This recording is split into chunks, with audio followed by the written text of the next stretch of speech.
আসসালামু আলাইকুম, সবাই কেমন আছেন? ওয়েলকাম জানাচ্ছি নতুন একটা ভিডিওতে। তো আমি আজকে জ্যান্ত তেলাপিয়া মাছ দিয়ে ভেন্ডি রান্না করব, তো সেটা আপনাদের সাথে শেয়ার করব। আর মাছ দিয়ে ভেন্ডি রান্না করে খেতে খুবই ভালো লাগে, আমি খুব পছন্দ করি, তো সেটা আপনাদের সাথে শেয়ার করব। আশা করি ভিডিওটা দেখবেন।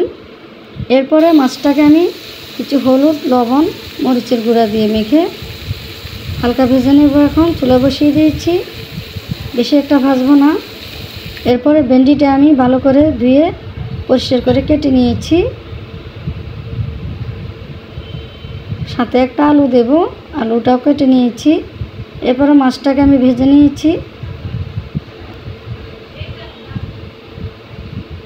এরপরে কড়াইতে আমি পেঁয়াজটা হালকা লালচে করেছি। এরপরে কিছু রসুন বাটা, জিরা বাটা, হলুদ মরিচের গুঁড়া দিয়েছি, ধনিয়ার গুঁড়া, পরিমাণ মতো লবণ, ভালো করে কষিয়ে নিয়েছি। এরপরে আলুটাকে একটু কষিয়ে নিয়েছি, তারপর ভেন্ডিটা দিয়ে দিলাম।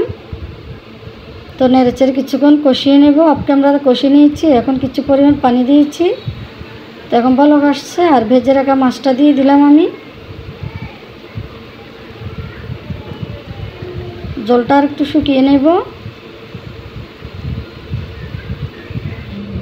মাছ দেবে ভেন্ডি রান্না করে খেতে খুবই ভালো লাগে। তো হয়ে গেল আমার তেলাপিয়া মাছ দিয়ে ভেন্ডি আর আলু রান্না। অবশ্যই আমার চ্যানেলটি সাবস্ক্রাইব করবেন। তো রান্নাটা কেমন হয়েছে অবশ্যই কমেন্টে জানাবেন। তো সবাই ভালো থাকবেন। আল্লাহ।